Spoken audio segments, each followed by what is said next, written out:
less than 24 hours after receiving her second dose of the Pfizer COVID-19 vaccine. She was unable to move from the neck down. Last month, a Tennessee woman who was left partially paralyzed after getting her second dose of the Pfizer vaccine. Only 11 spoke with a local woman who says she lost feeling in much of her body just hours after getting Pfizer's COVID-19 vaccine. You are, as you write, one of the unlucky ones who suffered, was diagnosed with Guillain-Barré syndrome. A BC man who says he suffered a rare COVID vaccine injury that left him paralyzed will be getting financial support from the federal government. Now, if you got sick after taking the vaccine, what would happen if you did get sick after taking the vaccine and when you tried to get help, everyone just treated you like you were an anti-vaxxer? The vaccine took my immune system and just shook it around again. Agony and chronic pain. In our coronavirus coverage, a Utah woman and Utah senator are teaming up to get some answers. This comes after a group claims they've experienced life-altering injuries that they believe are from the vaccine. A shocking reaction to the COVID vaccine. New at 5, the CDC says coronavirus vaccines have been remarkably safe and successful, and serious adverse reactions are rare. Yeah, more people have died under COVID this year, by the way, under Joe Biden, than under you, and more people took the vaccine this year. So people are questioning how. Well, no, the vaccine worked, but some people aren't taking it. The ones that get very sick and go to the hospital are the ones that don't take the vaccine. But it's still their choice. And if you take the vaccine, you're protected. Look, the results of the vaccine are very good. And if you do get it, it's a very minor form. People aren't dying when they take the vaccine.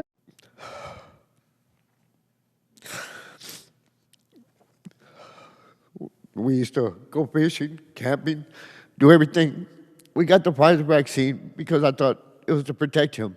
I thought it was the right thing to do. It was like playing Russian roulette. My government lied to me. They said it was safe.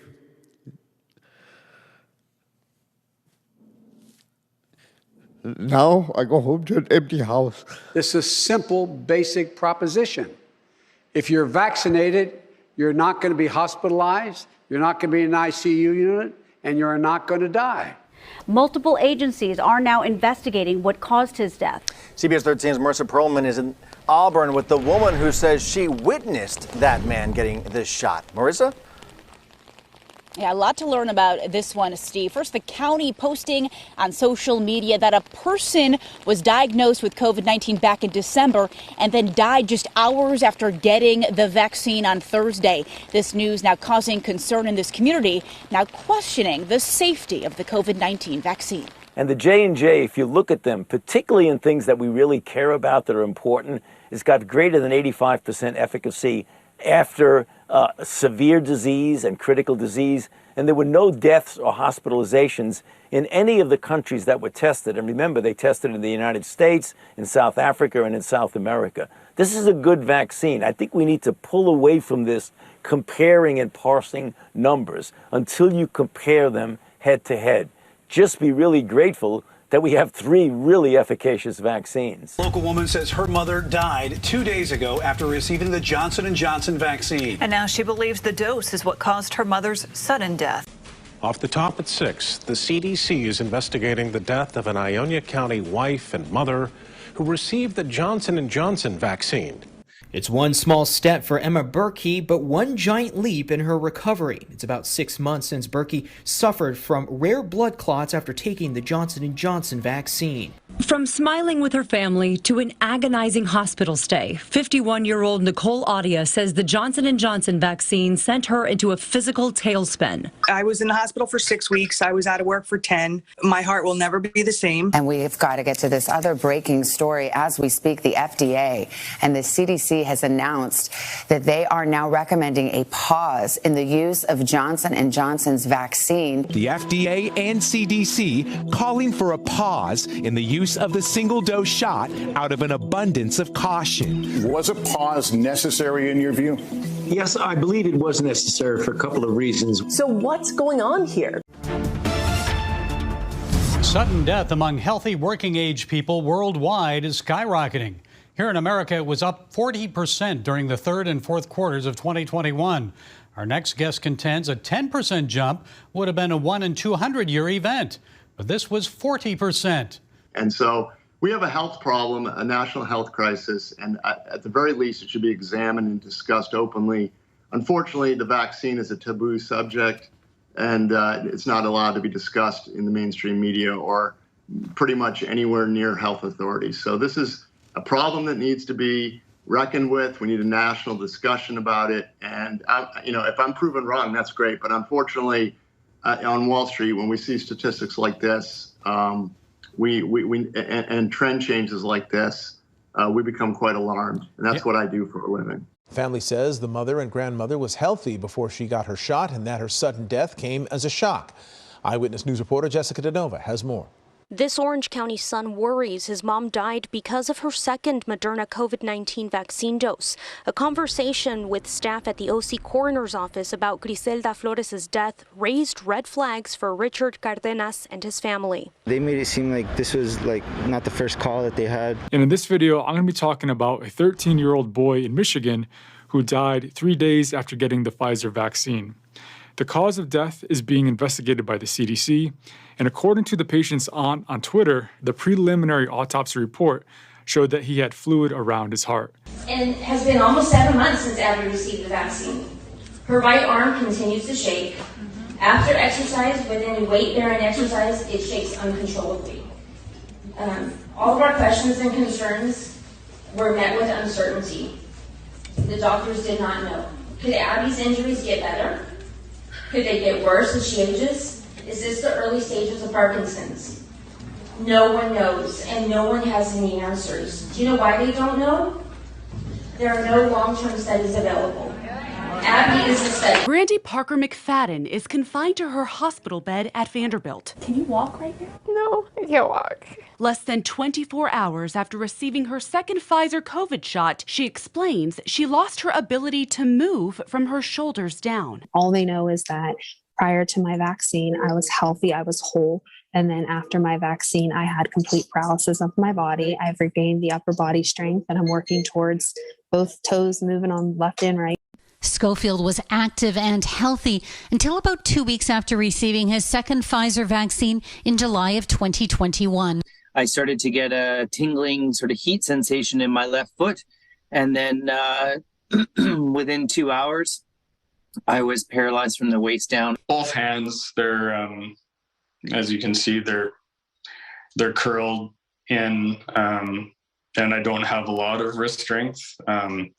That makes obviously doing pretty much everything a challenge. The former pilot and realtor developed a rare neurological disorder called Guillain-Barré syndrome after receiving the AstraZeneca vaccine in April of 2021.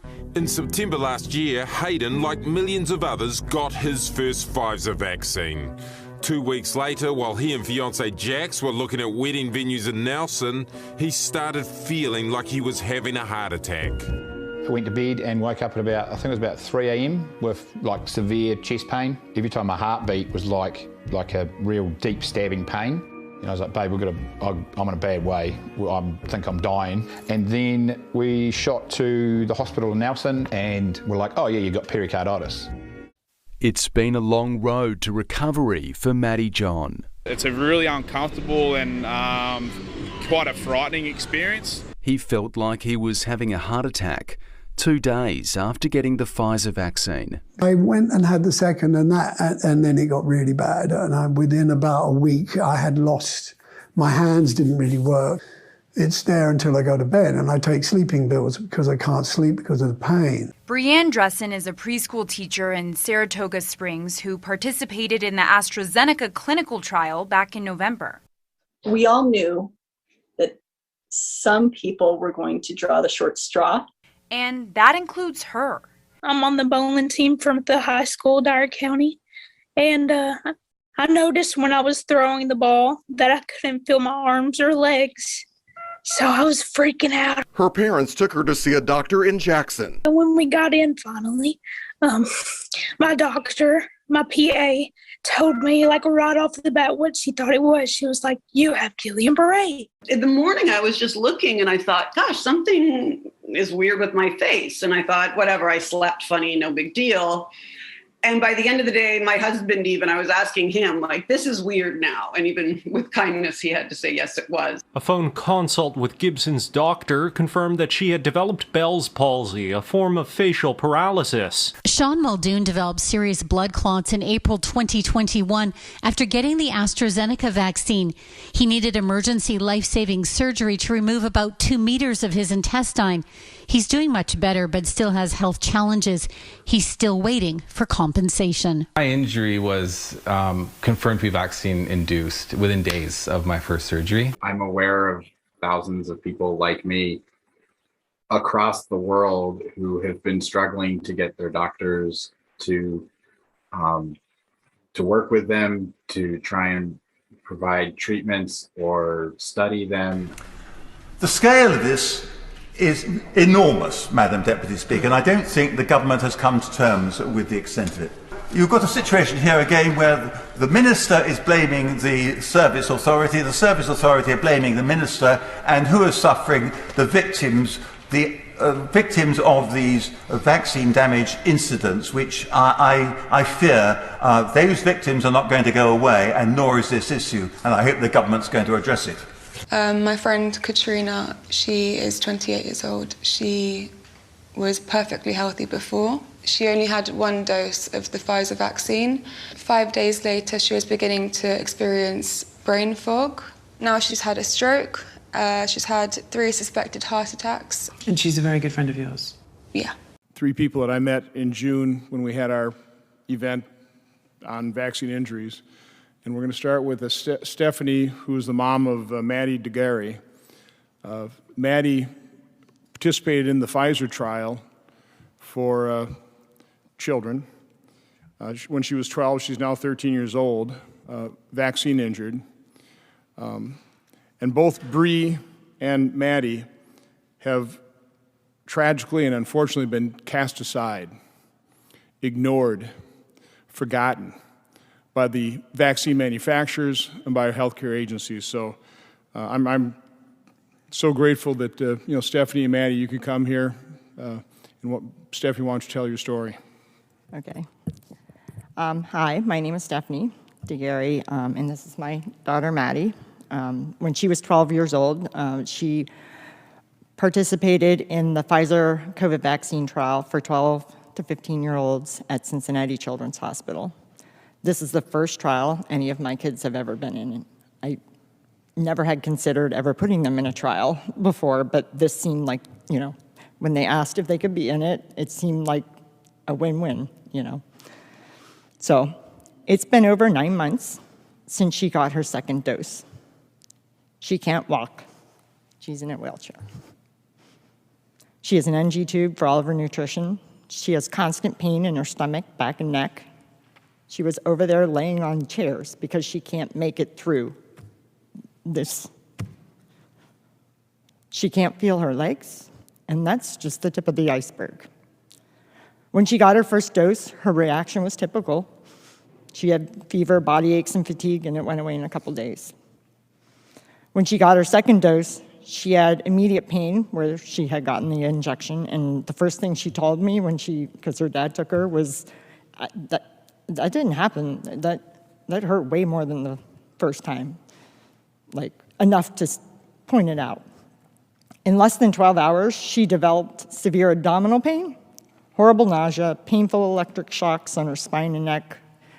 Her hands were ice cold when you touched them. She had, and on her feet, pain all over her body. Her vaccine arm went numb. And I'm finding more and more stuff. You forget stuff because so much has happened to her. Like as I read through things, I keep redocumenting everything. She had chest pain, severe chest pain. The way she described it, it felt like her heart was being pulled out of her neck. Tachycardia that was actually seen on an EKG. and she was extremely dizzy, so she felt like she couldn't stand up. So we did what we were told. We called the study doctor, and they told us to go to Cincinnati Children's ER, where the trial was held, to check for appendicitis. She did not have appendicitis. They couldn't even find her appendix. What made it into the trial record is unclear. And yes, we did ask several times and have it documented. We still don't know what was actually reported. In the EUA amendment, Maddie's adverse reaction was reduced to 5 lines that they claim was eventually diagnosed as functional abdominal pain.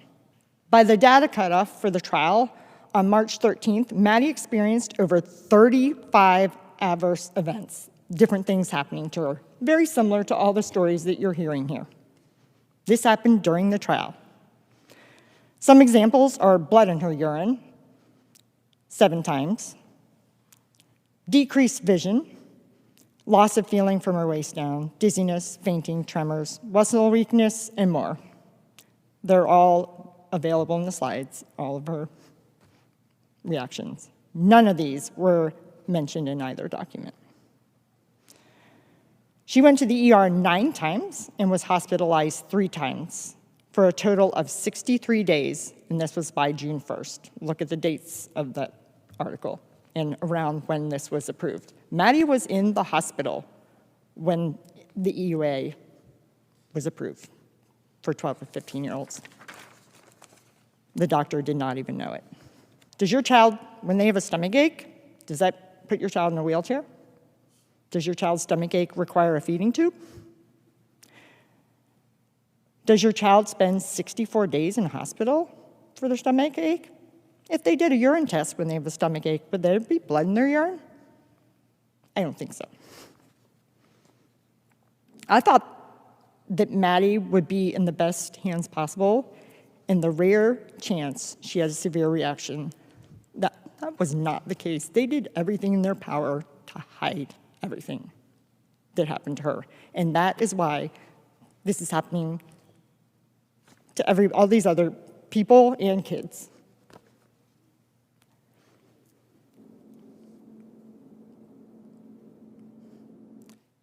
So my question is, you're hearing my story.